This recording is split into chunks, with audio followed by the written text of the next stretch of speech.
Chapter 13 of Science of Being Well. In a nutshell, there is a cosmic life which permeates, penetrates, and fills the interspaces of the universe, being in and through all things. This life is not merely a vibration or form of energy, it is a living substance. All things are made from it. It is all and in all. This substance thinks, and it assumes the form of that which it thinks about. The thought of a form in this substance creates the form. The thought of a motion institutes the motion. The visible universe with all its forms and motions exists because it is in the thought of original substance.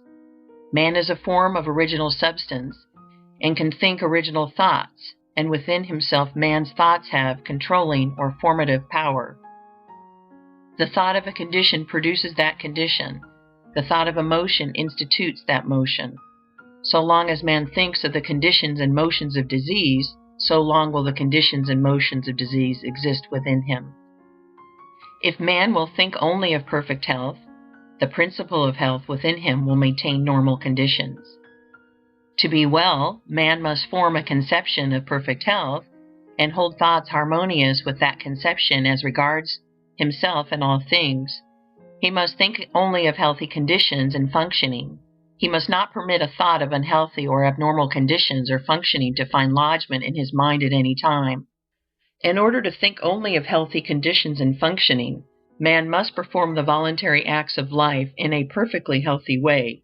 He cannot think perfect health so long as he knows that he is living in a wrong or unhealthy way, or even so long as he has doubts as to whether or not he is living in a healthy way. Man cannot think thoughts of perfect health while his voluntary functions are performed in the manner of one who is sick. The voluntary functions of life are eating, drinking, breathing, and sleeping. When man thinks only of healthy conditions and functioning, and performs these externals in a perfectly healthy manner, he must have perfect health. In eating, man must learn to be guided by his hunger. He must distinguish between hunger and appetite, and between hunger and the cravings of habit. He must never eat unless he feels an earned hunger. He must learn that genuine hunger is never present after natural sleep, and that the demand for an early morning meal is purely a matter of habit and appetite. And he must not begin his day by eating in violation of natural law. He must wait until he has an earned hunger, which, in most cases, will make his first meal come at about the noon hour. No matter what his condition, vocation, or circumstances, he must make it his rule not to eat until he has an earned hunger, and he may remember that it is far better to fast for several hours after he has become hungry than to eat before he begins to feel hunger. It will not hurt you to go hungry for a few hours, even though you are working hard, but it will hurt you to fill your stomach when you are not hungry, whether you are working or not. If you never eat until you have an earned hunger, you may be certain that insofar as the time of eating is concerned, you are proceeding in a perfectly healthy way. This is a self-evident proposition. As to what he shall eat, man must be guided by that intelligence which has arranged that the people of any given portion of the earth's surface must live on the staple products of the zone which they inhabit. Have faith in God, and ignore food science of every kind. Do not pay the slightest attention to the controversies as to the relative merits of cooked and raw foods, of vegetables and meats, or as to your need for carbohydrates and proteins. Eat only when you have an earned hunger, and then take the common foods of the masses of the people in the zone in which you live, and have perfect confidence that the results will be good. They will be. Do not seek for luxuries, or for things imported or fixed up to tempt the taste. Stick to the plain solids, and when these do not taste good, fast until they do. Do not seek for light foods, for easily digestible or healthy foods. Eat what the farmers and working men eat. Then you will be functioning in a perfectly healthy manner, so far as what to eat is concerned.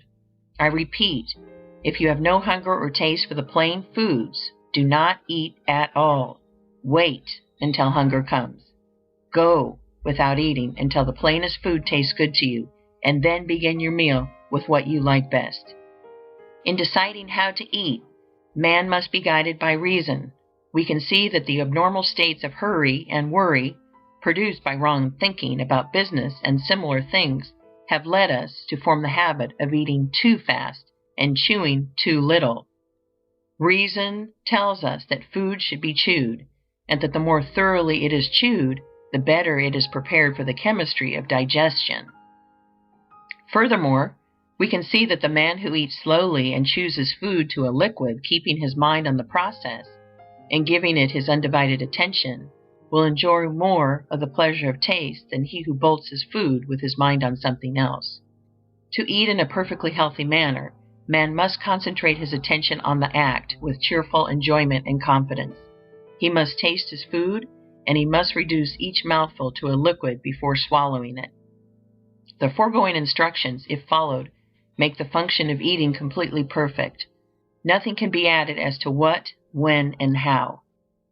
In the matter of how much to eat, man must be guided by the same inward intelligence or principle of health, which tells him when food is wanted. He must stop eating in the moment that he feels hunger abating. He must not eat beyond this point to gratify taste. If he ceases to eat in the instant that the inward demand for food ceases, he will never overeat, and the function of supplying the body with food will be performed in a perfectly healthy manner. The matter of eating naturally is a very simple one. There is nothing in all the foregoing that cannot be easily practiced by anyone. This method, put in practice, will infallibly result in perfect digestion and assimilation, and all anxiety and careful thought concerning the matter can at once be dropped from the mind. Whenever you have an earned hunger, eat with thankfulness what is set before you, chewing each mouthful to a liquid and stopping when you feel the edge taken from your hunger. The importance of the mental attitude is sufficient to justify an additional word. While you are eating, as at all other times, think only of healthy conditions and normal functioning. Enjoy what you eat. If you carry on a conversation at the table, talk of the goodness of the food and of the pleasure it is giving you. Never mention that you dislike this or that. Speak only of those things which you like. Never discuss the wholesomeness or unwholesomeness of foods. Never mention or think of unwholesomeness at all. If there is anything on the table for which you do not care, pass it by in silence or with a word of commendation. Never criticize or object to anything. Eat your food with gladness and with singleness of heart, praising God and giving thanks. Let your watchword be perseverance. Whenever you fall into the old way of hasty eating or of wrong thought and speech, bring yourself up short and begin again. It is one of the most vital importance to you that you should be a self-controlling and self-directing person, and you can never hope to become so unless you can master yourself in so simple and fundamental a matter as the manner and method of your eating. If you cannot control yourself in this, you cannot control yourself in anything that will be worthwhile. On the other hand, if you carry out the foregoing instructions, you may rest in the assurance that insofar as right thinking and right eating are concerned, you are living in a perfectly scientific way, and you may also be assured that if you practice what is prescribed in the following chapters, you will quickly build your body into a condition of perfect health. End of Chapter 13.